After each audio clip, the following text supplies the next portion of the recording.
ಓಂ ಗುರುರ್ಬ್ರಹ್ಮ ಗುರುರ್ವಿಷ್ಣು ಗುರುರ್ದೇವೋ ಮಹೇಶ್ವರ ಗುರು ಸಾಕ್ಷಾತ್ ಪರಂ ಬ್ರಹ್ಮ ತಸ್ಮೈ ಶ್ರೀ ಗುರವೇ ನಮಃ. ಏನಾಕ್ಷರ ಸಮಾಮ್ನಾಯಂ ಅಧಿಗಮ್ಯ ಮಹೇಶ್ವರಾತ್ ಕೃತ್ಸ್ನಂ ವ್ಯಾಕರಣಂ ಪ್ರೋಕ್ತಂ ತಸ್ಮೈ ಪಾಣಿನಯೇ ನಮಃ. ನತ್ವಾ ಸರಸ್ವತೀಂ ದೇವೀಂ ಶುದ್ಧಾಂ ಗುಣ್ಯಾಂ ಕರೋಮ್ಯಹಂ ಪಾಣಿನೀಯ ಪ್ರವೇಶಾಯ ಲಘು ಸಿದ್ಧಾಂತ ಕೌಮುದೀ. ನಾವು ಎಲ್ಲಿದ್ದೇವೆ? ಅಚ್ಸಂಧಿ ಸೂತ್ರ ಅಂದರೆ ಸ್ವರಸಂಧಿ ಸೂತ್ರಗಳಲ್ಲಿ ಮೊದಲನೆಯದು ಇಕೋ ಎಣಚಿ ಎಣಾದೇಶ ಸಂಧಿ ಆಯಿತು. ಏಚೋಯವಾಯಾವಹ ಅಯಾಧಿ ಸಂಧಿ ಆಯಿತು. ಮತ್ತು ಅದೇಂಗುಣ ಆದ್ಗುಣ ಇತಿ ಗುಣಸಂಧಿ ಆಯಿತು, ಮೂರಾಯಿತು. ನಾಲ್ಕನೆಯದು ವೃದ್ಧಿರೇಚಿ ಎನ್ನುವುದು ನಾಲ್ಕವ ಸಂಧಿ ಆಗುತ್ತಾ ಇದೆ. ನಾಲ್ಕನೆಯ ಸಂಧಿ ವೃದ್ಧಿರೇಚಿ ಅವರ್ನಾತ್ ಅಕಾರಕ್ಕೆ ಏಚ್ ಪರವಾದರೆ ವೃದ್ಧಿಯಾಗುತ್ತದೆ. ಅದಕ್ಕೆ 4 ಉದಾಹರಣೆಗಳನ್ನು ಕೊಟ್ಟಿದ್ದೇವೆ.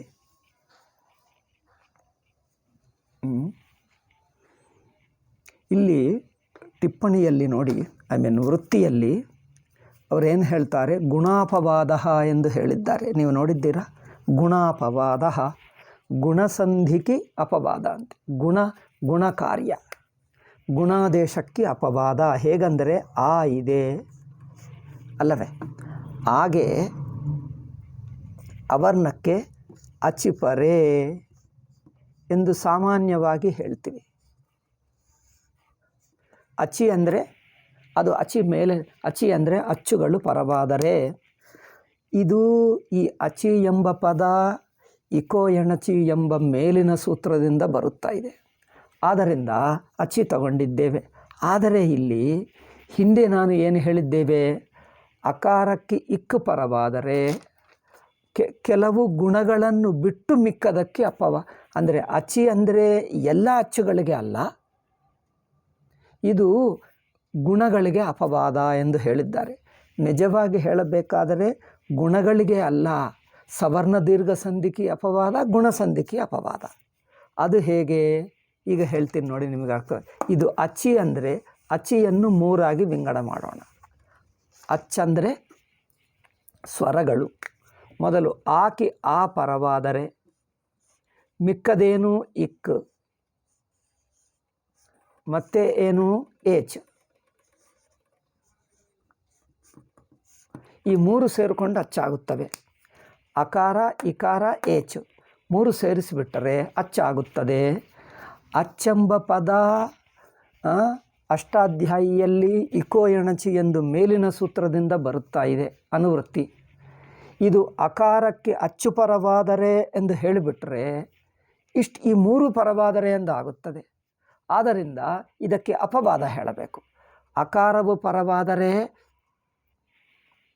ಅದು ಸವರ್ಣ ದೀರ್ಘ ಸಂಧಿಗೆ ಹೋಗುತ್ತದೆ. ಅಕಾರಕ್ಕೆ ಇಕ್ಕು ಪರವಾದರೆ ಗುಣ ಆಗಿಬಿಡ್ತದೆ. ಇಕ ಮಿಕ್ಕದು ಅಕಾರಕ್ಕೆ ಏಚ್ ಪರವಾದರೆ ಮಾತ್ರ ವೃದ್ಧಿ. ಅಕಾರಕ್ಕೆ ಅಚ್ ಪರವಾದರೆ ವೃದ್ಧಿ ಎಂದು ಹೀಗೆ ಇಟ್ಕೊಂಡರೆ ವೃದ್ಧಿರೇಚಿ ಅಲ್ಲವೇ? ಏಚ್ ಪರೆ ಆಗುತ್ತದೆ. ಈ ಏಚ್ ಏಕೆ ಹೇಳಿದ ಅಂದರೆ ಅಚಿ ಎಂಬುದು ಸಾಮಾನ್ಯವಾಗಿ ಬರುತ್ತಾ ಇದೆ. ಅಚಿ ಎಂಬುದು ಸಾಮಾನ್ಯವಾಗಿ ಬಂದಿದ್ದರಲ್ಲಿ ಆ ಆಕಾರ ಇಕ್ಕು ಈ 2 ತೆಗೆದುಬಿಟ್ಟು ಮಿಕ್ಕಕ್ಕೆ ಮಾತ್ರ ಎಂದರ್ಥ. ಏಚ್ ಪರೆ ಅಂದರೆ ಅರ್ಥವೇನು? ಅಕಾರ ಇಕಾರ ಬಿಟ್ಟು ಆ ಅಚ್ಚಿನಲ್ಲಿ ಏಚ್ ಮಾತ್ರ ತಗೊಳ್ತೀವಿ. ಮೊದಲೇ ಅಚ್ ಪರೆ ಎಂದು ಮೇಲಿನಿಂದ ಬರುತ್ತಾನೇ ಇದೆ ಅಲ್ಲವೇ? ಮೇಲಿನಿಂದ ಅಚ್ ಪರೆ,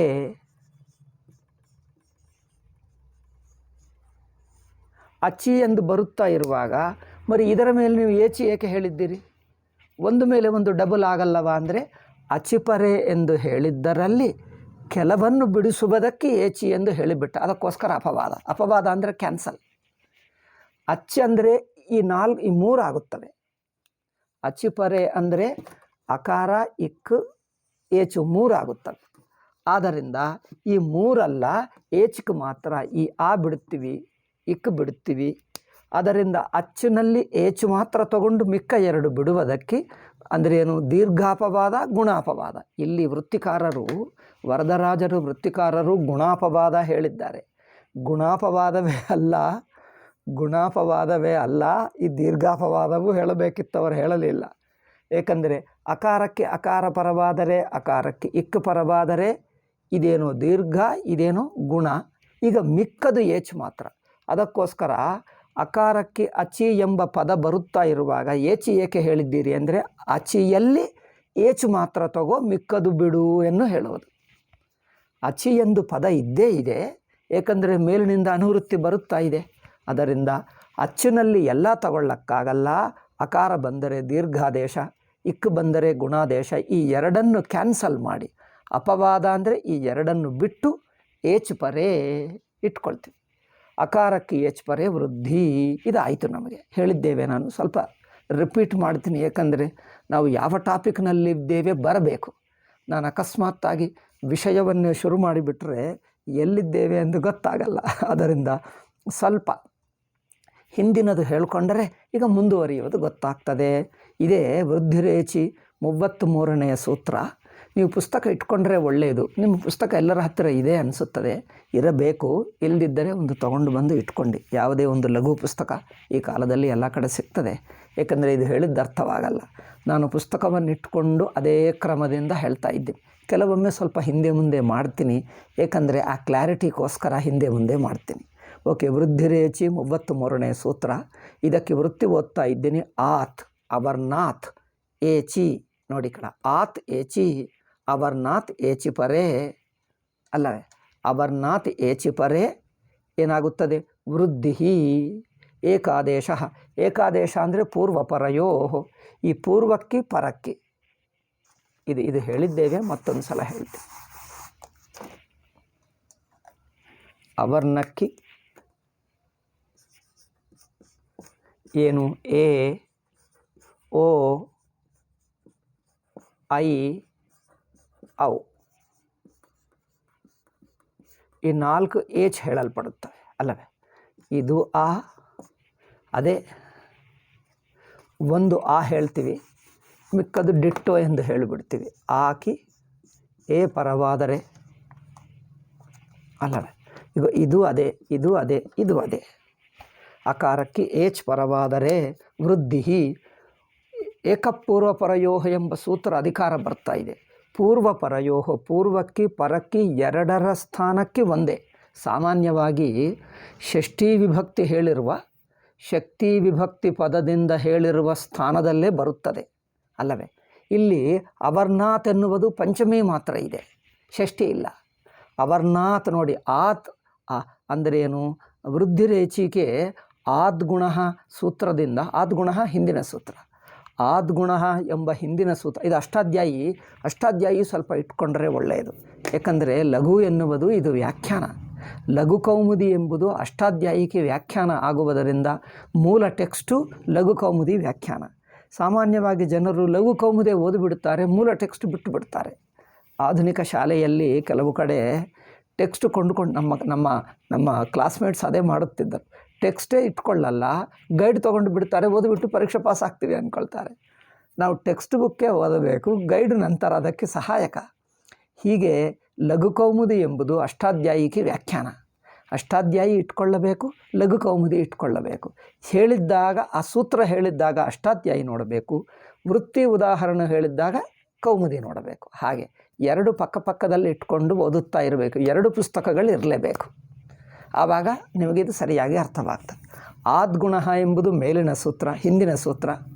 ಅಲ್ಲಿಂದ ಆತೆಂದು ಬರ್ತಾ ಇದೆ. ಏಕೆ, ವೃದ್ಧಿರೇಚಿಯಲ್ಲಿ ವೃದ್ಧಿ ಪ್ರಥಮ ವಿಭಕ್ತಿ ಇದೆ, ಏಚಿ ಸಪ್ತಮಿ ಇದೆ. ಏಚಿ ಅಂದರೆ ಏಚು ಪರವಾದರೆ, ವೃದ್ಧಿ ಅಂದರೆ ಪ್ರಥಮ ವಿಭಕ್ತಿ ಆದೇಶ. ಎಲ್ಲಿ ಬರಬೇಕು ಹೇಳಲಿಲ್ಲ, ಸಂದರ್ಭ ಹೇಳಲಿಲ್ಲ ಅಲ್ಲವೇ. ಅದಕ್ಕೋಸ್ಕರ ಆತ್ ಅವರ್ಣ ಮೇಲಿನಿಂದ ಬರಲೇಬೇಕಾಗ್ತದೆ, ಅದು ಪಂಚಮಿ ವಿಭಕ್ತಿ. ಅವರ್ಣಕ್ಕೆ ಏಚು ಪರವಾದರೆ ಎಂದು ಗೊತ್ತಾಗ್ತದೆ. ಆದ್ಗುಣ ಸೂತ್ರದಿಂದ ಆತು ತಗೊಳ್ತೀವಿ. ಆತ್ ಅಂದರೆ ಅಕಾರ ಅಕ್ಷರ ಅಲ್ಲಿ ಅಷ್ಟೇ. ಅವರ್ನಾಥ್ ಅದು ಆತ್ ಎನ್ನುವುದು ಪಂಚಮಿ ವಿಭಕ್ತಿ ತಪರ ಅಲ್ಲ. ನೀವು ಕನ್ಫ್ಯೂಸ್ ಆಗ್ತಿರೋ ಏನೋ, ತಪರ ಅಲ್ಲ ಅದು. ಉರಂಡ್ರಪರಹ ಅದು ಬೇರೆ. ಇದು ಆತ್ ಎನ್ನುವುದು ಅಕಾರದ ಪಂಚಮಿ ವಿಭಕ್ತಿ ಆಗುವುದರಿಂದ ತಕಾರ ಬಂದಿದೆ. ನಿಮಗೆ ವಿಭಕ್ತಿ ಜ್ಞಾನ ಇದ್ದರೆ ಗೊತ್ತಾಗ್ತದೆ, ಇಲ್ಲದಿದ್ದರೆ ಮುಂದೆ ಗೊತ್ತಾಗ್ತದೆ, ಇನ್ನು ಮುಂದೆ ಬರ್ತದೆ.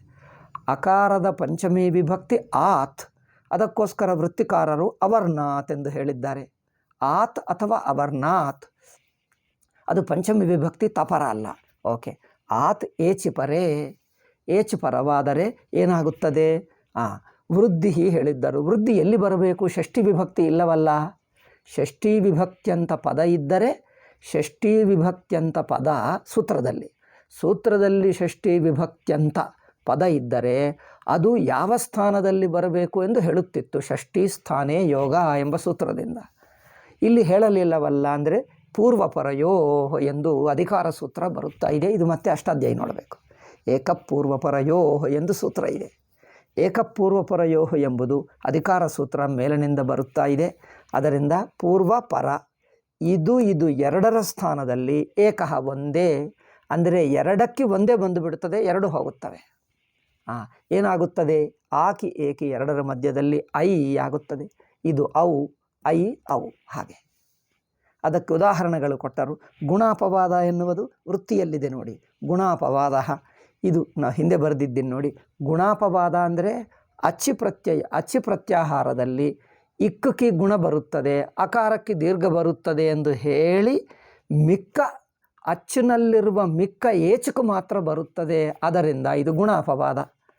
ಗುಣಕ್ಕೆ ಅಪವಾದವೇ ಅಲ್ಲ, ಅಕಾರಕ್ಕೆ ಅಪವಾದವೂ ಹೇಳಬೇಕು. ದೀರ್ಘಕ್ಕೆ ಅಪವಾದ, ಗುಣಕ್ಕೆ ಅಪವಾದ, ಈ ಎರಡಕ್ಕೆ ಅಪವಾದ.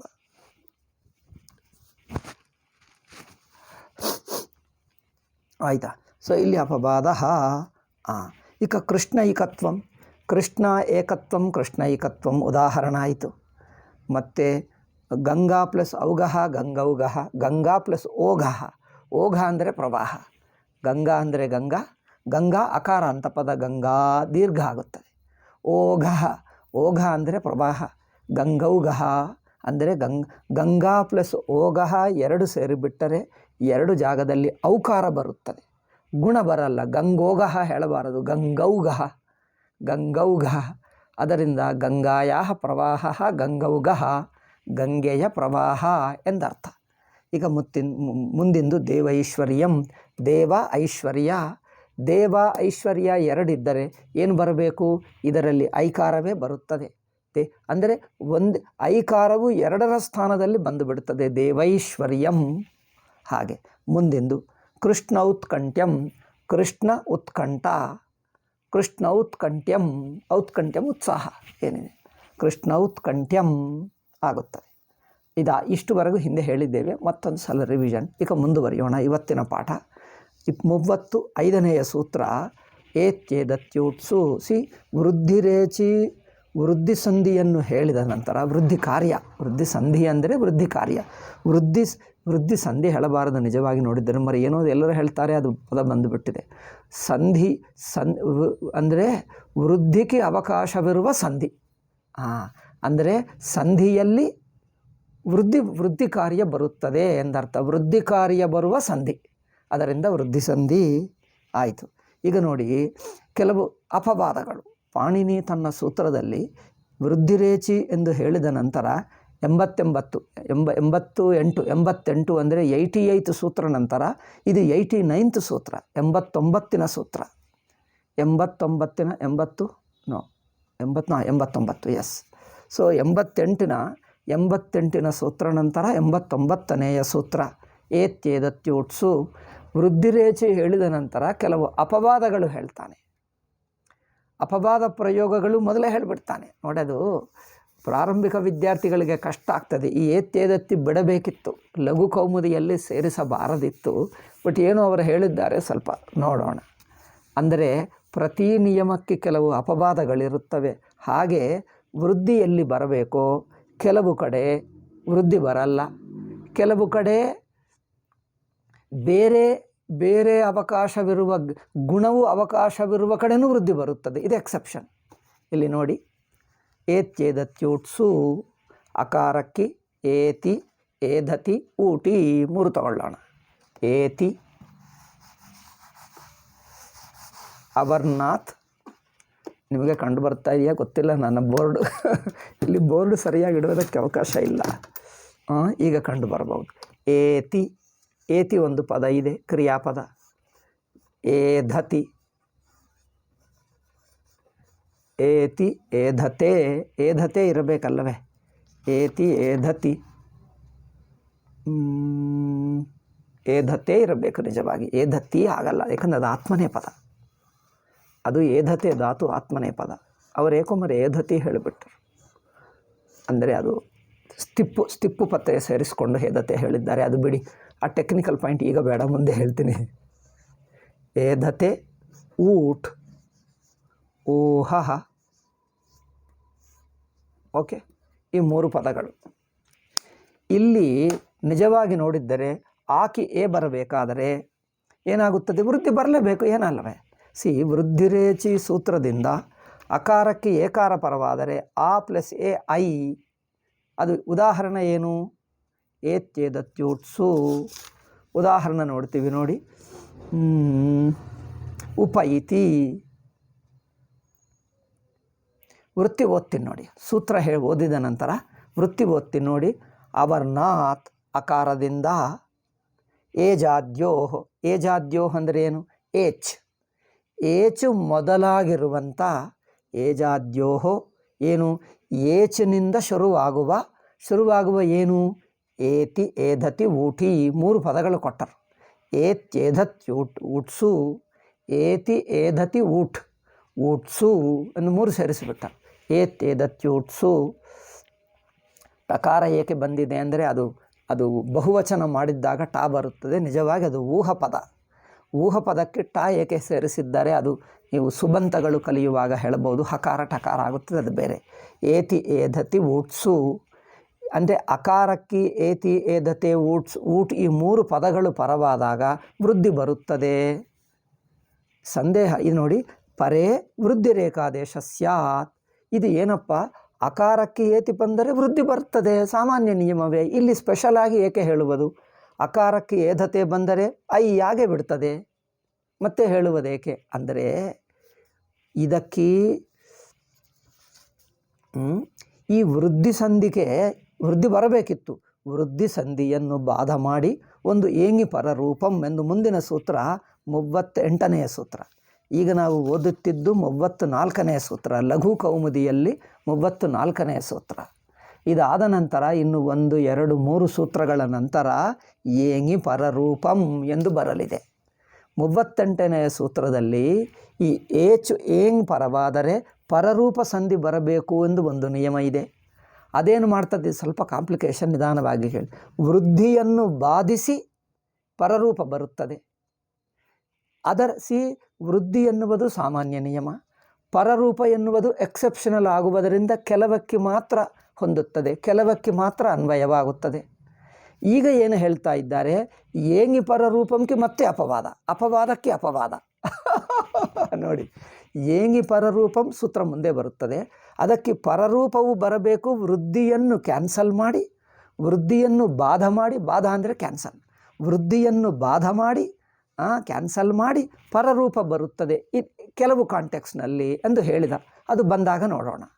ಈಗ ಹೇಳ್ತಾ ಇದ್ದಾರೆ ಆ ಪರರೂಪವು ಎಷ್ಟು ಸಂದರ್ಭಕ್ಕೆ ಎಷ್ಟು ಪದಗಳಿಗೆ ಬರುತ್ತದೋ ಆ ಎಕ್ಸೆಪ್ಷನ್ನಲ್ಲಿ ಇನ್ನೂ 1-2ಗೆ ಇನ್ನೂ ಎಕ್ಸೆಪ್ಷನ್ಗೆ ಫರ್ದರ್ ಎಕ್ಸೆಪ್ಷನ್. ಅಪವಾದಕ್ಕೆ ಇನ್ನೂ ಅಪವಾದ ಏನು? ಪರರೂಪವನ್ನು ಮತ್ತೆ ಕ್ಯಾನ್ಸಲ್ ಮಾಡಿ ಈ 2ಕ್ಕೆ ಮಾತ್ರ ಮತ್ತೆ ವೃದ್ಧಿಗೆ ವಾಪಸ್ ಬರುತ್ತದೆ. ಅಪವಾದಕ್ಕೆ ಅಪವಾದ ಏನಾಗುತ್ತದೆ? ಮತ್ತೆ ವಾಪಸ್ ವೃದ್ಧಿಗೆ ಬರುತ್ತದೆ. ಅದಕ್ಕೋಸ್ಕರ ಆ ಏತಿ ಐತಿ ಆಗುತ್ತದಪ್ಪ ಅಂದರೆ ಹೌದು. ಮರಿದು ಮೊದಲೇ ಗೊತ್ತು ಅಂದರೆ ಮೊದಲೇ ಗೊತ್ತು. ಇದು ಅಪವಾದಕ್ಕೆ ಹೋಗಿ ಅಪವಾದಕ್ಕೆ ಮತ್ತೆ ಅಪವಾದ, 2ನೇ ಅಪವಾದವಾಗುವುದರಿಂದ ಮತ್ತೆ ವಾಪಸ್ ವೃದ್ಧಿಗೆ ಬಂತು. ಆದ್ದರಿಂದ ನಿಮಗಿದು ಅನಾವಶ್ಯಕ ಅನಿಸುತ್ತದೆ. ಬಟ್ ನಮ್ಮ ಜನರು ಶಾಸ್ತ್ರಕ್ಕೆ ಒಂದೊಂದು ಪಾಯಿಂಟ್ ಒಂದು ರೂಲ್ಗೆ ಅನುಗುಣವಾಗಿರಬೇಕು. ಸುಮ್ಮನೆ ಅಸ್ತವ್ಯಸ್ತವಾಗಿ ಮಾಡಬಾರದು. ಅದಕ್ಕೋಸ್ಕರ ಒಂದು ವೃದ್ಧಿ ಎಂದು ನಿಯಮ ಮಾಡಿದ್ದಾರೆ. ಅದಕ್ಕೆ ಅಪವಾದ ಪರರೂಪ ಹೇಳಿದ್ದಾರೆ. ಅದರಲ್ಲಿ ಕೆಲವಕ್ಕೆ ಮಾತ್ರ 1-2 ಪದಗಳಿಗೆ ಮಾತ್ರ ಅಪವಾದವಾಗಿ ಏತಿ ಏಧತೆ ಬರುತ್ತದೆ ಎಂದು. ಅದಕ್ಕೋಸ್ಕರ ನೀವು ವೃತ್ತಿಯಲ್ಲಿ ನೋಡಿ, ವೃತ್ತಿ ಅಂದರೆ ಲಘು ಸೂತ್ರ ಮೇಲೆ ವೃತ್ತಿಗೆ ನೋಡಿ. ಅವರ್ನಾದಿ ಏಜಾದ್ಯೋ ಏತ್ಯೇಧತ್ಯೋ ಊಟಿ ಚ ಏತಿ ಏಧತಿ ಊಟಿ ಏತಿ ಏಧತ್ಯೋ ಊಟಿ ಚ ಪರೇ. ಈ ಮೂರು ಪರವಾದರೆ ವೃದ್ಧಿರೇಕಾದೇಶ ಸ್ಯಾತ್ ಎಂದು ಹೇಳಿ ಪರರೂಪ ಗುಣಾಪವಾದ. ಈ ಎರಡರಲ್ಲಿ ಪರರೂಪ ಸಂಧಿ ಬರುತ್ತದೆ ಅಪವಾದವಾಗಿ.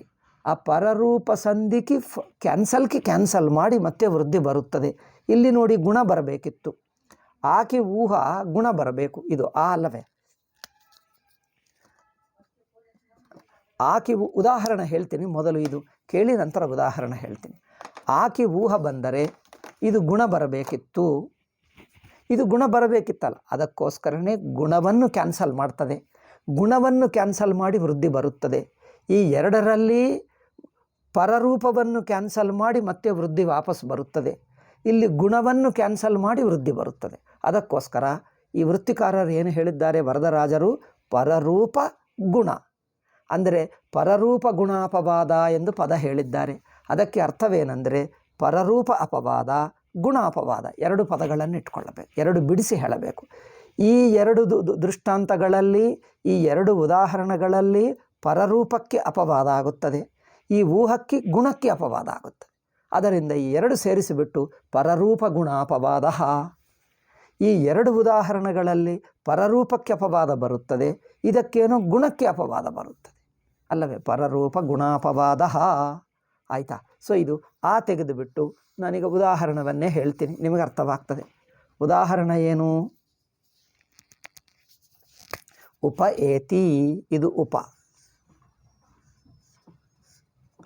ಪ್ಲಸ್ ಏತಿ, ಉಪ ಪ್ಲಸ್ ಏಧತೆ, ಉಪೈಧತೆ, ಇದು ಪೃಷ್ಟೌಹ,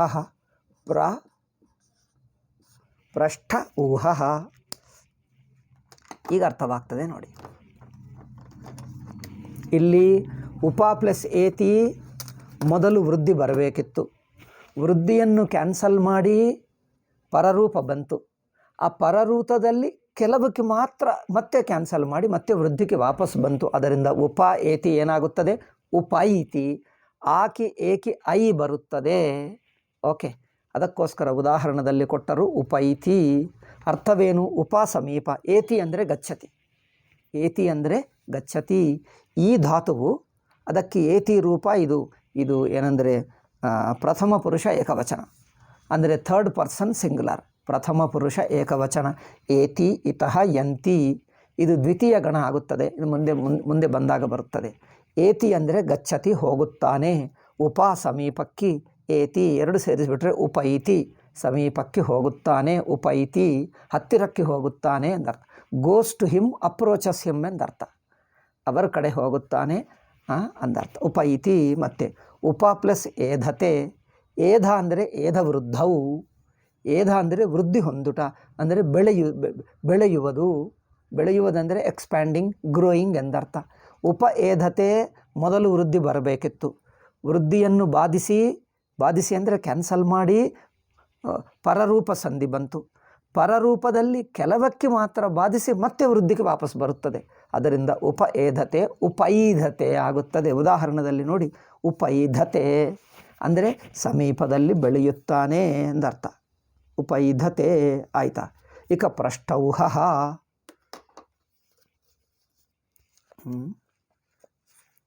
ಪೃಷ್ಟೌಹ. ಉಪೈಧತೆ ಅಂದರೆ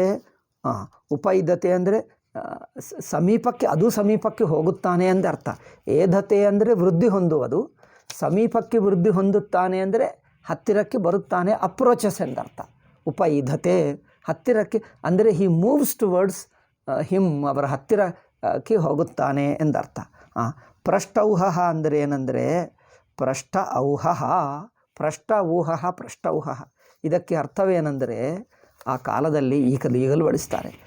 ಹಸುಗಳಿಗೆ ಕಂಠದಲ್ಲಿ, ಕಂಠ ಅಂದರೆ ಇಲ್ಲಿ ಕೊರಳಿನಲ್ಲಿ ಒಂದು ಕಟ್ಟುತ್ತಾರೆ, ನೋಡಿದ್ದೀರಾ? ಇಂಥದ್ದು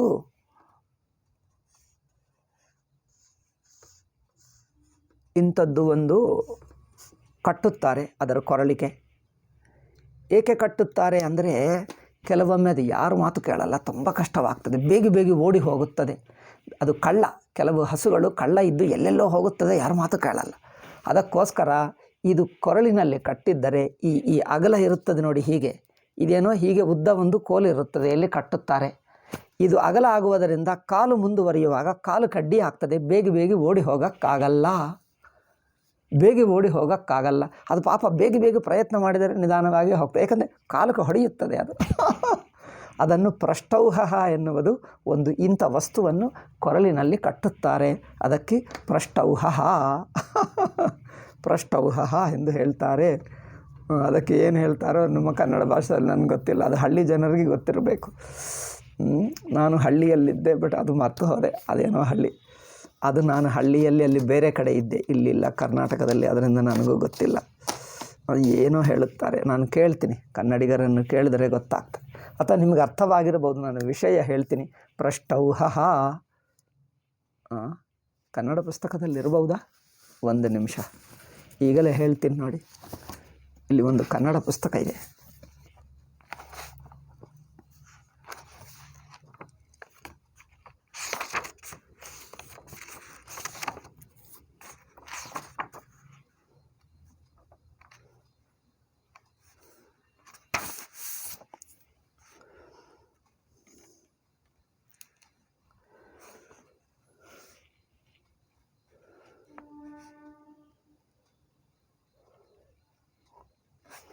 ಪ್ರೇದಿದತು, ಇದಕ್ಕೆ ಅರ್ಥ ಹೇಳ್ತಾ ಇಲ್ಲ. ಹಗಲ ಮೇಲೆ ನೋಡಿ, ಕನ್ನಡದಲ್ಲಿ ಹೇಳ್ತಾರೆ, ಹೆಗಲ ಮೇಲೆ ನೋಗವನ್ನೋ ಅಥವಾ ಗಾಡಿಯ ನೋಗವನ್ನೋ ಹೊತ್ತಿರುವ ಎಂಬ ಅರ್ಥದಲ್ಲಿ ಬರುವ ಪ್ರಷ್ಟವಾಹ. ಪ್ರಷ್ಟವಾಹ ಮೇಲೆದಲ್ಲಿ ಬರುವುದಲ್ಲ.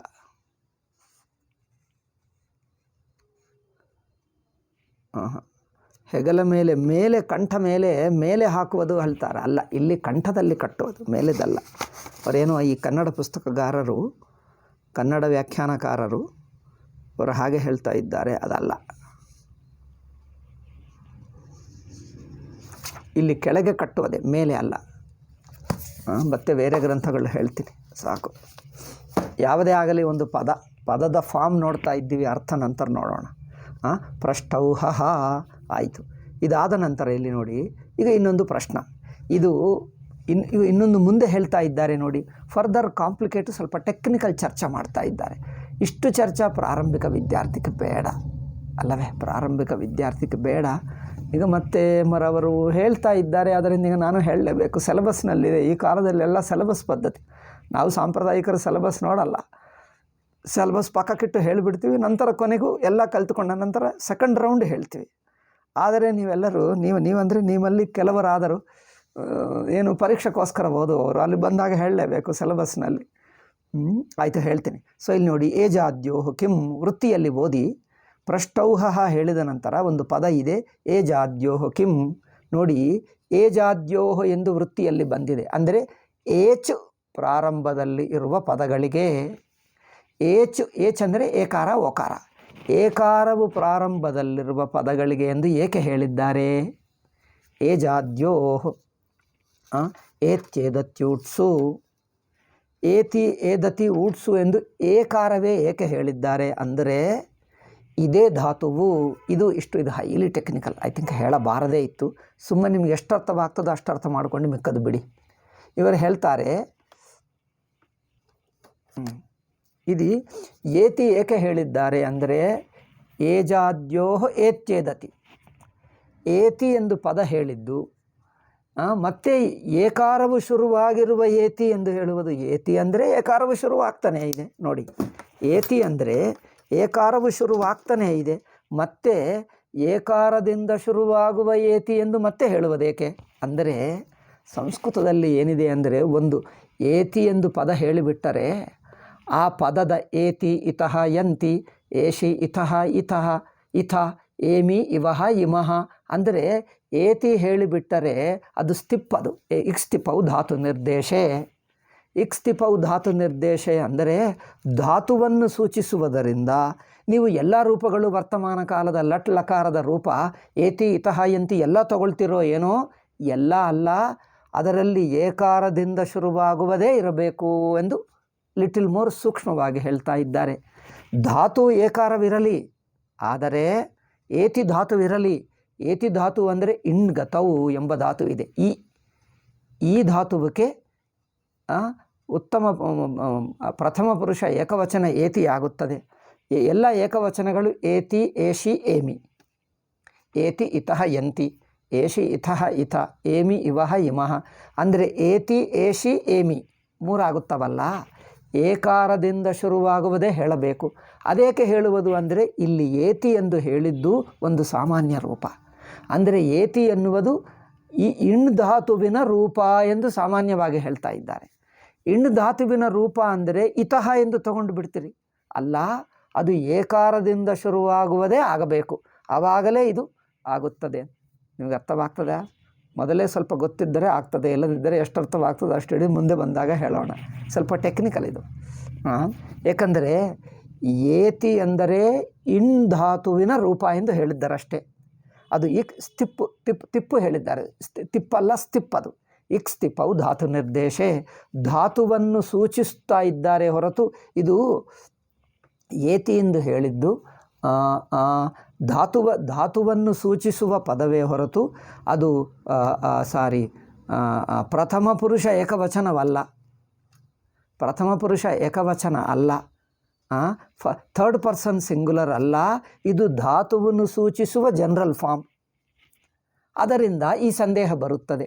ಆ ಸಂದೇಹದಲ್ಲಿ ನಿವೃತ್ತಿಗೆ ಏಕಾರವು ಏಕಾರದಿಂದ ಶುರುವಾಗಬೇಕು. ಏಜಾದ್ಯೋಹೋ, ಏಜಾದ್ಯೋಹೋ ಏತಿ, ಏತ್ಯೋ ಏಜಾದ್ಯೋಹೋ ಏತೇ. ಓಕೆ. ಕಿಂ ಏಜಾದ್ಯೋಹೋ ಕಿಂ ಉಪೇತಃ.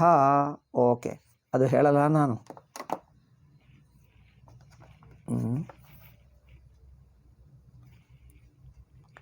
ಜಾಗ ಇದೆಯಾ? ಇಲ್ಲೇ ಬರೆಯುತ್ತೇನೆ ನೋಡಿ.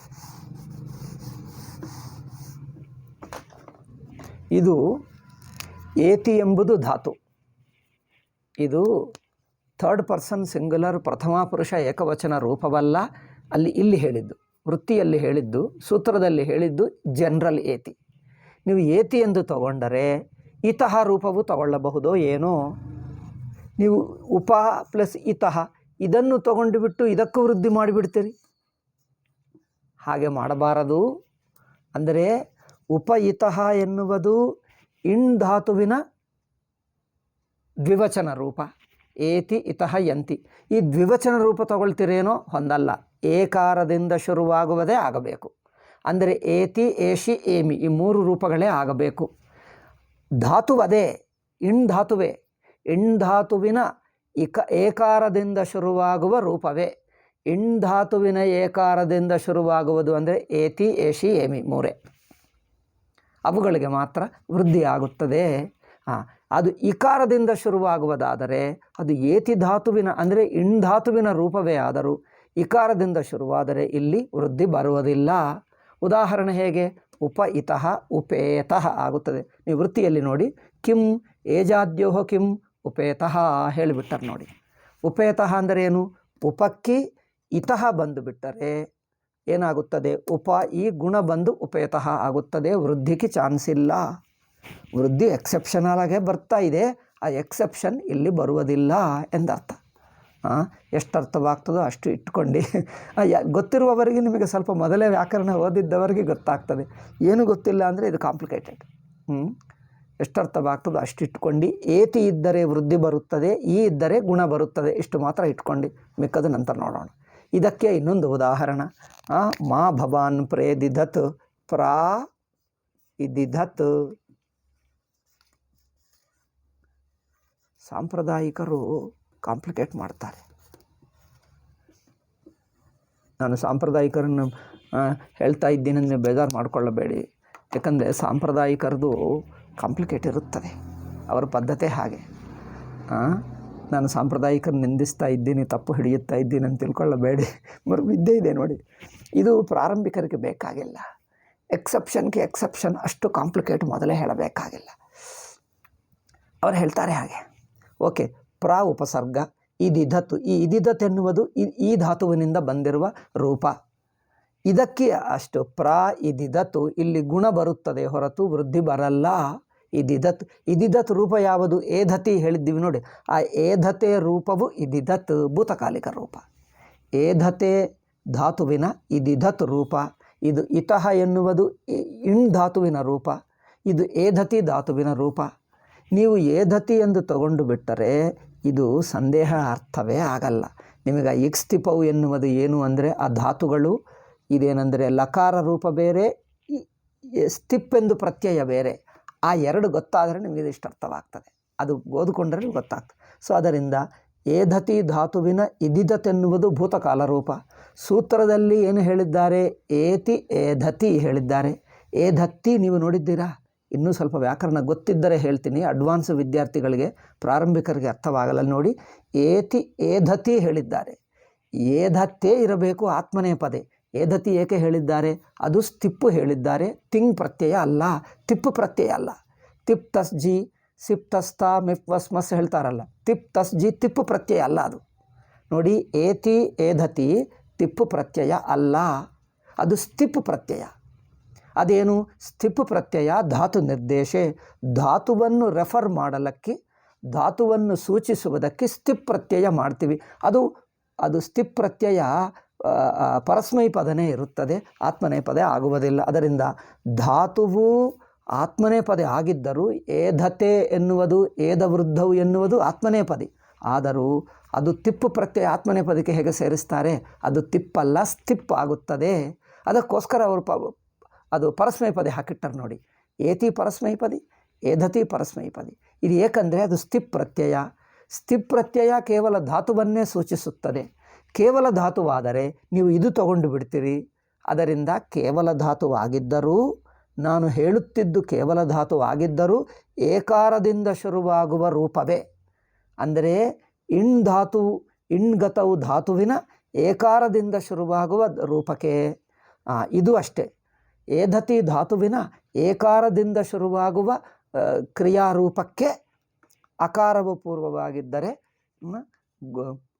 ಗುಣವನ್ನು ಬಾಧಿಸಿ ವೃದ್ಧಿ ಬರುತ್ತದೆ, ಇಲ್ಲದಿದ್ದರೆ ಗುಣವೇ ಬರುತ್ತದೆ. ಇಕಾರವು ಶುರುವಾದರೆ ಗುಣವೇ ಬರುತ್ತದೆ. ಇದು ಅಡ್ವಾನ್ಸ್ ಗೊತ್ತಾಗಿರುವವರಿಗೋಸ್ಕರ ಹೇಳಿದ್ದೀನಿ. ಮಿಕ್ಕ ಜನರು ಬಿಟ್ಟು ಡೋಂಟ್ ವರಿ, ಇದು ನಿಮಗೆ ಅಷ್ಟೇನು ದೊಡ್ಡ ವಿಷಯವಲ್ಲ, ನಂತರ ನಿಮಗೆ ಅರ್ಥವಾಗ್ತದೆ. ಓಕೆ. ಉಪೇತಃ ಮಾ ಭವಾನ್ ಪ್ರೇದಿದತ್ ಅಂದರೆ ತಾವು ಮುಂದಕ್ಕೆ ಬರಬೇಡಿ, ಮುಂದಕ್ಕೆ ಬರುತ್ತಾ ಇರಬೇಡಿ ಎಂದರ್ಥ. ಮಾ ಭವಾನ್ ತಾವು, ಮಾ ಪ್ರೇದಿದತ್ ತಾವು ಮುಂದೆ ಬರಬೇಡಿ. ಓಕೆ, ಆಯಿತಾ? ಇದು ಮುಗಿದ ನಂತರ ಇನ್ನೊಂದು ವಾರ್ತಿಕ ಇದೆ. ಅಂದರೆ ವೃದ್ಧಿರೇಚಿ ಸೂತ್ರಕ್ಕೆ ಅಪವಾದ ಸೂತ್ರ ಕಲಿತುಕೊಂಡಿದ್ದೇವೆ. ಅಪವಾದ ಸೂತ್ರವಾದ ನಂತರ ಕೆಲವು ವಾರ್ತಿಕಗಳಿವೆ.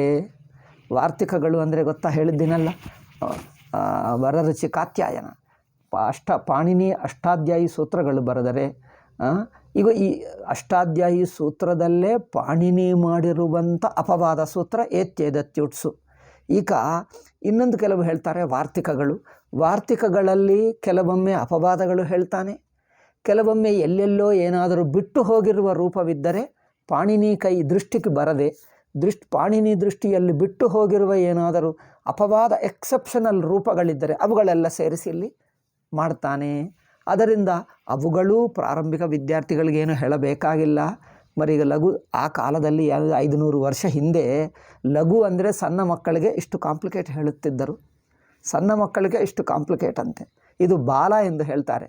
ಲಘು ಕೌಮುದಿ ಓದಿದ್ದರೆ ನಮ್ಮ ಆಚಾರ್ಯರು ಹೇಳುತ್ತಿದ್ದರು, ಏನಪ್ಪ ಸಣ್ಣ ಮಗುವ ನೀವು ಲಘು ಓದ್ತಾ ಇದ್ದೀವಿ, ಸಿದ್ಧಾಂತ ಕೌಮುದಿ ಓದ್ಕೋ ಎಂದು ಹೇಳುತ್ತಿದ್ದರಂತೆ.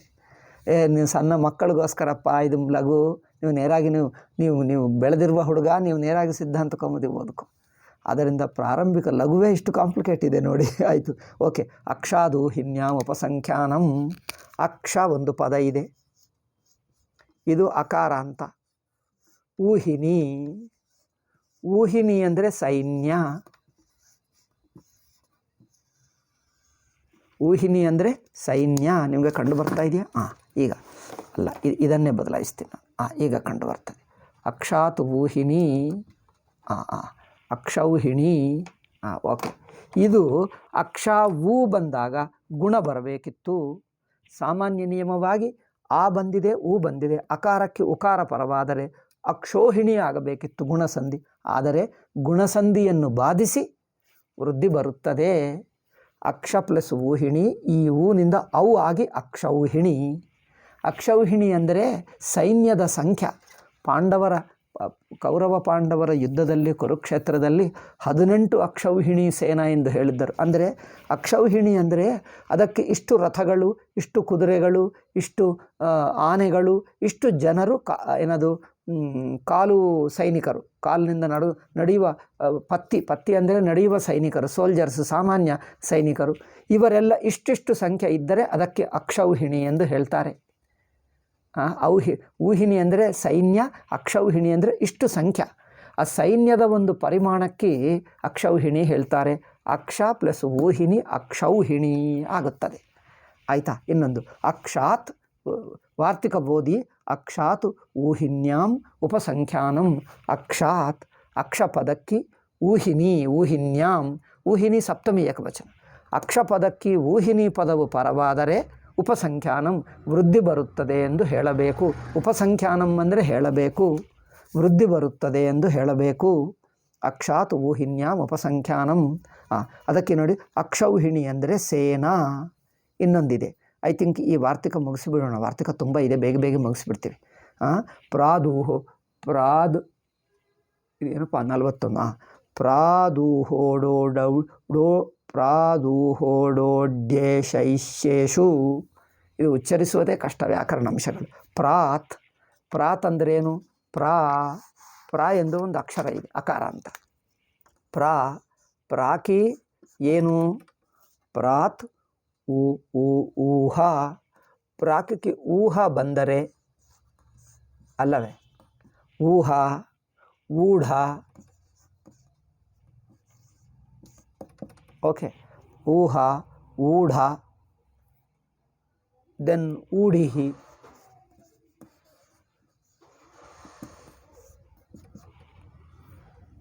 ಏಷ ಏಷ್ಯ, ಏಷ ಏಷ್ಯ.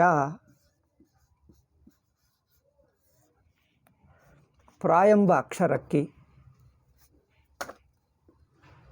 ಈ 5 ಪದಗಳು ಬಂದರೆ ಅಂದರೇನು?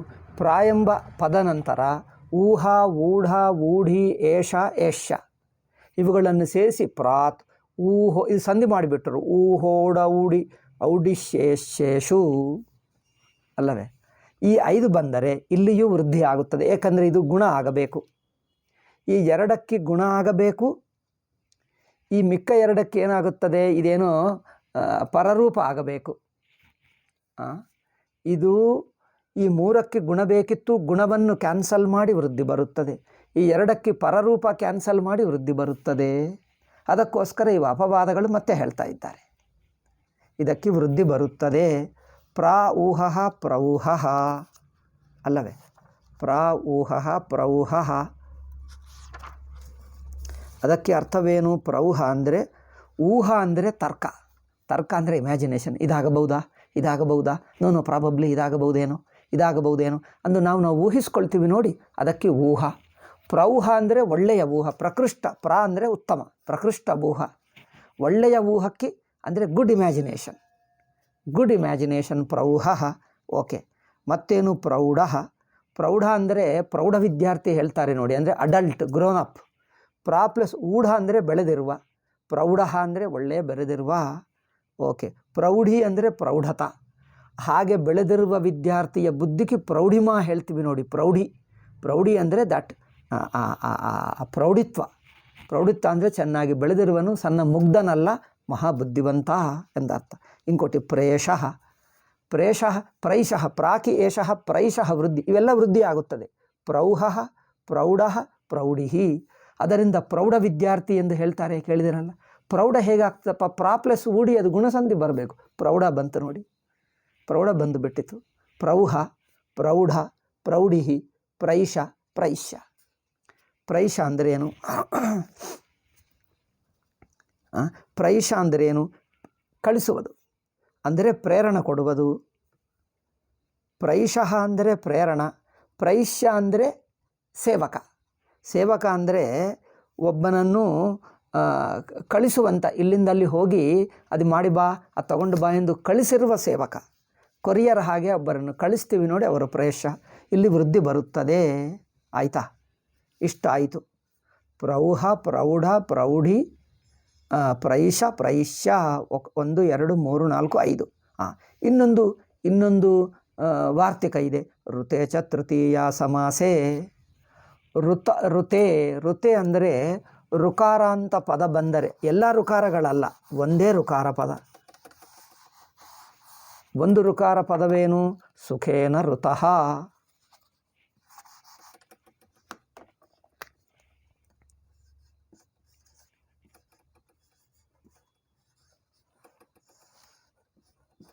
ಸುಖೇನ ಋತಃ. ಇದೇನಾಗುತ್ತದೆ? ಸುಖಾರ್ಥಃ. ರೂಕಿ ಆರ್ ಬರುತ್ತದೆ. ಓಕೆ, ಸುಖೇನ ಋತಃ ಸುಖಾರ್ಥಃ.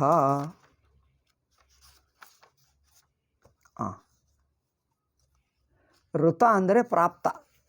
ರು ಅಂದರೆ ರುಚ್ಛತಿ ಅಂದರೆ ಗಚ್ಚತಿ. ರು ಧಾತುವಿಗೆ ಅರ್ಥ, ರು ಎನ್ನುವುದು ಧಾತು, ಅದಕ್ಕೆ ರುಚ್ಛತಿ ಛ ಆದೇಶ ಆಗುತ್ತದೆ.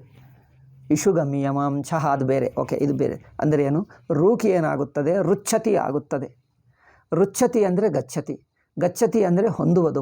ಪ್ರಾಪ್ನೋತಿ ಅಂದರೆ ಹೋಗುವುದು, ಪಡ್ಕೊಳ್ಳುವುದು, ಎರಡೂ ಅರ್ಥ ಬರುತ್ತದೆ. ಸುಖೇನ ಋತಃ ಸುಖದಿಂದ ಪಡ್ಕೊಂಡಿದ್ದು ಅಂದರೆ ಏನು ಕಷ್ಟವಿಲ್ಲದೆ. ಪ್ರಾಪ್ತ ಸುಖ ಅಂದರೆ ಸುಖಾರ್ಥಃ ಅಂದರೆ ಸುಖವನ್ನು ಹೊಂದಿರುವವನು. ಸುಖೇನ ಅರ್ಥಃ ಸುಖಾರ್ಥಃ. ಸುಖವನ್ನು ಹೊಂದಿರುವವನು, ಸುಖವನ್ನು ಪಡ್ಕೊಂಡವನು ಎಂದರ್ಥ.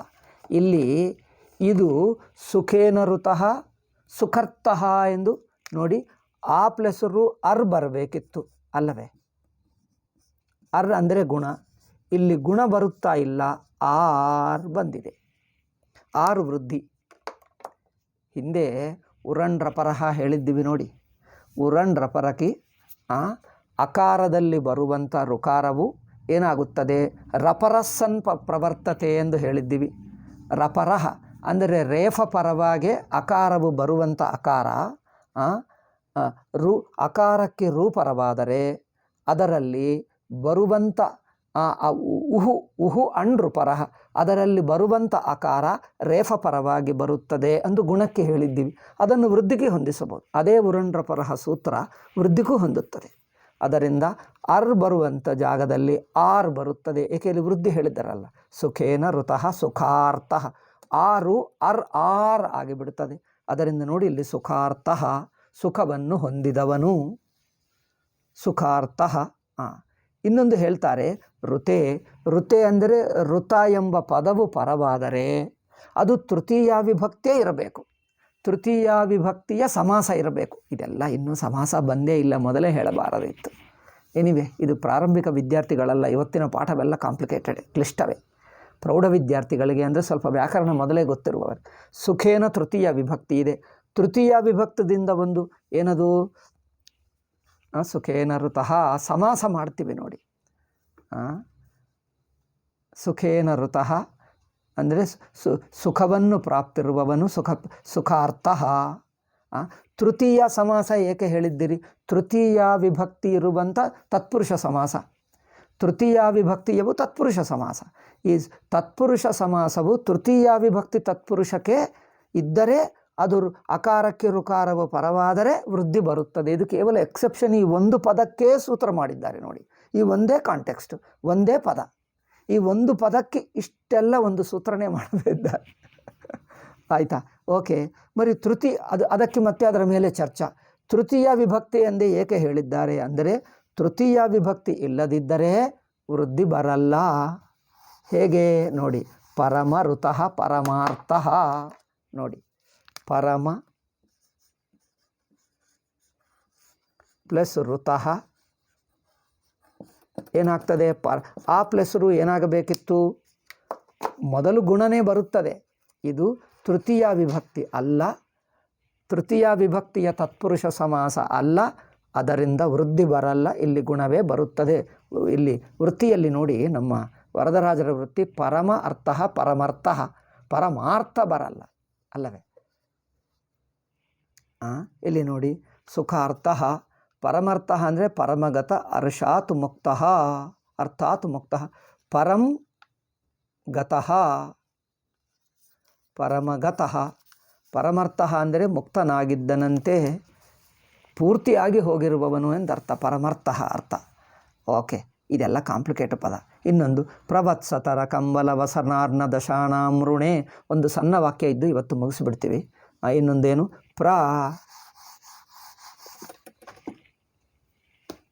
ಪ್ರಾಪದಕ್ಕೆ ಋಣ. ಪ್ರಾಕಿ ಋಣ.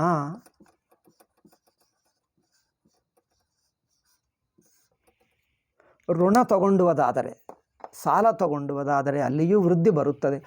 ಪ್ರಾ ಪ್ಲಸ್ ಋಣಂ ಪ್ರಾರ್ಣಂ ಹೇಳಬಾರದು, ಪ್ರಾರ್ಣಂ ಹೇಳಬೇಕು. ಗೊತ್ತಾ?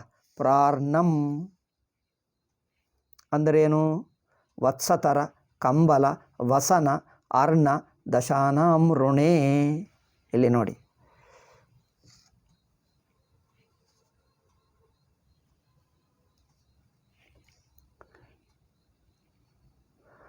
ಪ್ರಾ ಪ್ಲಸ್ ಋಣಂ ಪ್ರಾರ್ಣಂ. ಕಂಬಲಾರ್ಥಂ ಋಣಂ ಅಂದರೆ ವತ್ಸತರ ಅಂದರೆ ಒಂದು ಹಸುಗೋಸ್ಕರ. ವತ್ಸತರ ಅಂದರೆ ಕರುಗೋಸ್ಕರ ತಗೊಂಡಿರುವ ಋಣ. ಕರುಗೋಸ್ಕರ ತಗೊಂಡಿರುವ ಋಣ. ಕಂಬಲವನ್ನು ಕೊಂಡುಕೊಳ್ಳುವುದಕ್ಕೆ ತಗೊಂಡಿರುವ ಋಣ. ಕಂಬಲಕ್ಕೆ ಋಣ ತಗೊಳ್ತಿದ್ದರಂತೆ ಪೂರ್ವಕಾಲದಲ್ಲಿ. ಮತ್ತು ವಸನ, ವಸ್ತ್ರಕ್ಕೋಸ್ಕರ ವಸ್ತ್ರವನ್ನು ಕೊಳ್ಳುವುದಕ್ಕೆ ತಗೊಂಡಿರುವ ಋಣ. ಅಥವಾ ಋಣವನ್ನು ಒಂದು ಕಡೆಯಿಂದ ಋಣ ತಗೊಂಡ ಸಾಲ, ಆ ಒಂದು ಕಡೆ ಸಾಲ ತೀರಿಸುವುದಕ್ಕೆ ಇನ್ನೊಂದು ಕಡೆ ಋಣ ತಗೊಂಡರೆ ಋಣಾರ್ಣ ಹೇಳ್ತೀವಿ. ಪ್ರಾ ಪ್ಲಸ್ ಋಣ ಪ್ರಾರ್ಣ. ಋಣಕ್ಕೆ ಋಣ ಆದರೆ ಋಣಾರ್ಣ ಹೇಳ್ತಾರೆ. ಋಣಕ್ಕೋಸ್ಕರ ಋಣ ತಗೊಂಡರೆ ಋಣಾರ್ಣ ಅಲ್ಲವೇ? ಪ್ರಾ ವತ್ಸತರ, ಇದಕ್ಕೆ ಪ್ರಾರ್ಣ ಅಂದ್ರೇನು? ಪ್ರಾ ಪ್ಲಸ್ ಋಣಂ ಪ್ರಾರ್ಣಂ. ವತ್ಸತರ ಅಂದ್ರೇನು? ಕರುಗೋಸ್ಕರ ತಗೊಂಡಿರುವ ಋಣ ವತ್ಸತರ ಋಣ. ಅದು ಗುಣಕ್ಕೆ ಅವಕಾಶ ಇದೆ, ಗುಣವನ್ನು ಬಾಧಿಸಿ ಕ್ಯಾನ್ಸಲ್ ಮಾಡಿ ವೃದ್ಧಿ ಬರುತ್ತದೆ. ಪ್ರಾ ಪ್ಲಸ್ ಋಣಂ ಪ್ರಾರ್ಣಂ. ವತ್ಸತರ ಪ್ಲಸ್ ಋಣಂ ವತ್ಸತರಾರ್ಣಂ ಹೇಳಬೇಕು. ಆರ್ಣಂ ಹೇಳಬೇಕು, ಆರ್ ಬರಬೇಕು ವೃದ್ಧಿ. ಮತ್ತು ಕಂಬಲಕ್ಕೋಸ್ಕರ ಕಂಬಳಿ ಹೇಳ್ತಾರಲ್ಲ ನೀವು, ಕಂಬಳಿ. ಆ ಕಂಬಳಿಗೋಸ್ಕರ ತಗೊಂಡು ಬರೋಣ ಕಂಬಲ ಪ್ಲಸ್ ಋಣಂ ಕಂಬಲಾರ್ಣಂ. ಗುಣ ಹೇಳಬಾರದು, ವೃದ್ಧಿ ಹೇಳಿ ಕಂಬಲಾರ್ಣಂ ಹೇಳಬೇಕು. ವಸನಾರ್ಣಂ, ವಸ್ತ್ರಕ್ಕೆ ಋಣ ತಗೊಂಡರೆ ವಸನಾರ್ಣಂ ಹೇಳಬೇಕು. ಋಣಕ್ಕೆ ಋಣ ತಗೊಂಡರೆ ಋಣಾರ್ಣಂ ಹೇಳಬೇಕು. ಆಯಿತಾ? ನೋಡಿ, ಪ್ರಾರ್ಣಂ ವತ್ಸತರಾರ್ಣಂ, ವತ್ಸತರ ಪ್ಲಸ್ ಋಣಂ ವತ್ಸತರಾರ್ಣಂ, ಕಂಬಲ ಪ್ಲಸ್ ಋಣಂ ಕಂಬಲಾರ್ಣಂ, ವಸನ ಪ್ಲಸ್ ಋಣಂ ವಸನಾರ್ಣಂ, ಋಣ ಪ್ಲಸ್ ಋಣಂ ಋಣಾರ್ಣಂ. ಇಷ್ಟ ಆಯ್ತು. ಇನ್ನೊಂದು ದಶ ಪ್ಲಸ್ ಋಣಂ ದಶಾರ್ಣಂ. ದಶ ಎನ್ನುವುದು ಒಂದು ದೇಶ. ಖಿಲೆ ಜಿಸ್ ದೇಶ್ ಮೇ ಹೋ ಐಸಾ ದೇಶ್. ದಶಾರ್ಣ, ದಶಾರ್ಣ ದೇಶ. ದಶಾರ್ಣ ದೇಶವು ಭಾಗವತದಲ್ಲಿ ಪುರಾಣದಲ್ಲಿ ಬರುತ್ತದೆ. ದಶ ಅರ್ಣ, ದಶಾರ್ಣ, ಹೀಗೆ ಕೆಲವು ಪದಗಳಿಗೆ ಆಯಿತು ಎಂದು. ಇದೆಲ್ಲ ಎಕ್ಸೆಪ್ಷನ್. ಇವತ್ತೆಲ್ಲ ಕಾಂಪ್ಲಿಕೇಟೆಡ್, ಮುಗಿಯಲಿ. ನಾಳೆನಿಂದ ಸರಳವಾಗ್ತದೆ, ನಾಳೆನಿಂದ ಸಿಂಪಲ್ ಆಗುತ್ತದೆ. ಇನ್ನೂ ವೃದ್ಧಿ ಕುರಿತೇ ಹೇಳ್ತಾ ಇದ್ದೀವಿ. ವೃದ್ಧಿ ಪೂರ್ತಿ ಆಗಲಿಲ್ಲ. ಏನದು? ಉಪಸರ್ಗಾತ್ ವೃದ್ಧಿ ರೇಖಾದೇಶ ಸ್ಯಾತ್. ವೃದ್ಧಿಗೆ ಇನ್ನೊಂದಿದೆ. ಅದಕ್ಕೋಸ್ಕರ ಉಪಸರ್ಗಾತ್ ಋತಿ ಧಾತವು ಎನ್ನುವುದು ಇನ್ನೊಂದು ಸೂತ್ರ ಇದೆ, 37ನೆಯ ಸೂತ್ರ. ಅದು ನಾಳೆ ಹೇಳೋಣ. ಆ 37ನೆಯ ಸೂತ್ರ ಉಪಸರ್ಗಾದ್ ಋತಿ ಧಾತವು ಎನ್ನುವುದು ಹೇಳಬೇಕು. ಅದಕ್ಕೆ 2 ಸಂಜ್ಞಾ ಸೂತ್ರಗಳು ಬಂದಿವೆ. ಏಕೆಂದರೆ ಇಲ್ಲಿ ಉಪಸರ್ಗ ಎಂದು ಪದ ಬಳಸಿದ್ದಾರೆ, ಧಾತು ಎಂದು ಪದ ಬಳಸಿದ್ದಾರೆ. ಉಪಸರ್ಗ ಅಂದರೆ ಏನು, ಧಾತು ಅಂದರೆ ಏನು ಮೊದಲು ಹೇಳಿ 2 ಸಂಜ್ಞೆಗಳು ಹೇಳ್ಕೊಡ್ತಾನೆ ಪಾಣಿನಿ.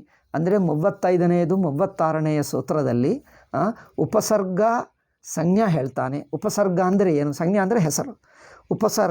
ಉಪಸರ್ಗ ಅಂದರೆ ಏನು, ಧಾತು ಅಂದರೆ ಏನು, 2 ಸೂತ್ರಗಳಲ್ಲಿ ಹೇಳಿ ಆವಾಗ ಈ ವೃದ್ಧಿ ಸಂಧಿ ಸೂತ್ರ ಉಪಸರ್ಗಾದ್ ಋತಿ ಧಾತವು 3ನೇದು ಹೇಳ್ತಾನೆ. ಆಯಿತಾ? ಇಷ್ಟು ಹೇಳಿದ್ದರೆ ಇದು ನಾಳೆ ಹೇಳೋಣ, ಇವತ್ತೇ ಕಾಂಪ್ಲಿಕೇಟ್ ಆಯಿತು. ಅದು ಹೇಳಿಬಿಟ್ಟರೆ ಈಗ ಹೇಗೆ ಪರರೂಪಂ ಸಂಧಿ ಬರುತ್ತದೆ, ಆ ಪರರೂಪ ಸ್ವಲ್ಪ ಹೇಳಬೇಕು. ಅದಕ್ಕೂ ಮತ್ತು ಪರರೂಪ ಹೇಳುವ ತಕ್ಷಣವೇ ಅಪವಾದಗಳು, ಎಕ್ಸೆಪ್ಷನ್ಗಳು ತಕ್ಷಣವೇ ಹೇಳಿಬಿಡ್ತಾರೆ. ಅಬ್ಬಾ, ಅಷ್ಟು ತಕ್ಷಣವೇ ಹೇಳಬಾರದು. ಒಂದು ಕೆಲವು ದಿವಸ ಬಿಟ್ಟು ಫಸ್ಟ್ ರೌಂಡ್ ಲಘು ಆದ ನಂತರ ಸೆಕೆಂಡ್ ರೌಂಡ್ಗೆ ಎರಡನೆಯ ಪರ್ಯಾಯಕ್ಕೆ ಹೇಳಬೇಕು. ಮೊದಲನೇ ಪರ್ಯಾಯ ಈ ಕ್ಲಿಷ್ಟ ರೂಪಗಳೆಲ್ಲ ಬಿಡಿಸಿ, ನಾನು ಹಾಗೆ ಮಾಡುತ್ತಿದ್ದೆ ನಮ್ಮ ಬ್ರಹ್ಮಚಾರಿಗೆ. ಈ ಮೊದಲು ಸರಳವಾಗಿ ಹೇಳಿ ಕಠಿಣವಾದೆಲ್ಲ ಬ್ರ್ಯಾಕೆಟ್ನಲ್ಲಿ ಇಡಪ್ಪ ಬಿಟ್ಟುಬಿಡುವೇನು, ಎಲ್ಲ ಆದ ನಂತರ ಲಾಸ್ಟ್ಗೆ ಹೇಳಿಬಿಟ್ರೆ ಚೆನ್ನಾಗಿ ಅರ್ಥವಾಗ್ತದೆ. ಏಕೆಂದರೆ ಎಲ್ಲ ಪದಗಳ ಪರಿಚಯವಾಗಿ ಬಿಡ್ತದಲ್ಲ. ಬಟ್ ಇವರು ಲಘುನಲ್ಲಿ ಹೇಳಿದ್ದಾರೆ, ನಾನು ಇದೇ ಕ್ರಮವನ್ನು ಅನುಸರಿಸ್ತಾ ಇದ್ದೀನಿ, ನೀವು ಸಹಿಸ್ಕೊಂಡು ಮತ್ತು ನೀವು opted for this one. So ನನಗೆ ಲಘು ಬೇಕು ಎಂದು ಹೇಳಿದ್ದೀರಿ, ನನಗೆ ಲಘುವನ್ನೇ ಹೇಳ್ತಾ ಇದ್ದೆ. ಅದರಿಂದ ನಾಳೆ 35ನೇದು ಉಪಸರ್ಗ ಕ್ರಿಯಾಯೋಗ ನಾಳೆ ಹೇಳೋಣ. ಇದಕ್ಕೆ 5 ಸೂತ್ರಗಳು, 1 2 3 3 ಸೂತ್ರಗಳಲ್ಲಿ ಇನ್ನೂ ವೃದ್ಧಿ ಸಂಧಿ ಮತ್ತು ಪರರೂಪಂ 38ನೇ ಸೂತ್ರದಿಂದ 1 2 3 4 ಈ 4 ಸೂತ್ರಗಳಲ್ಲಿ ಏನೇ ಆಗುತ್ತದೆ, ಪರರೂಪ ಸಂಧಿ. ಈಗ ವೃದ್ಧಿ ಸಂಧಿ ಕುರಿತು ಇನ್ನೂ 3 ಸೂತ್ರಗಳಿವೆ. ಆದ ನಂತರ ಪರರೂಪ ಸಂಧಿ ಬರುತ್ತದೆ. ಪರರೂಪ ಸಂಧಿ ಬಂದ ನಂತರ ಅಕಸ್ಸವರ್ಣೆ ದೀರ್ಘ ಸವರ್ಣ ದೀರ್ಘ ಬರುತ್ತದೆ. ಇಷ್ಟು 6 ಸಂಧಿಗಳು. ಇದಾದ ನಂತರ ಒಂದು ಏಂಗಿ ಪದ ಅಂತ ಅಂದ್ರೇನು, ಪೂರ್ವರೂಪ ಸಂಧಿ ಬಂದಿದೆ. 7 ಒಟ್ಟು 7 ಅಚ್ಛಂದಿ ಸೂತ್ರಗಳು. ಪರರೂಪ 1, ಪೂರ್ವರೂಪ ಇನ್ನೊಂದು 2, ಮಿಕ್ಕದು 5. ಇದೆಲ್ಲ ಕೊನೆಗೆ ನಾನು ಲಿಸ್ಟ್ ಮಾಡ್ತೀನಿ, ನಿಮಗೆ ಅರ್ಥವಾಗ್ತದೆ. ಈಗ ಮಾತ್ರ ಕೇಳಿ, ನಂತರ ನಾನು ಕೊನೆಗೆ 7 ಲಿಸ್ಟ್ ಮಾಡಿ ತೋರಿಸ್ತೀನಿ. 7 ಲಿಸ್ಟ್ ಮಾಡ್ತೀನಿ, ಸೂತ್ರ ಸಂಖ್ಯೆ ಹೇಳ್ತೀನಿ, ನಿಮಗೆ ಸುಲಭವಾಗಿ ಅರ್ಥವಾಗ್ತದೆ. ಈಗ ಸಾಕು. ಓಂ ಶಾಂತಿ ಶಾಂತಿ ಶಾಂತಿ. ಹರಿ ಓಂ ಶ್ರೀ ಗುರುಭ್ಯೋ ನಮಃ. ಹರಿ ಓಂ ತತ್ಸತ್. ಆಯಿತಾ?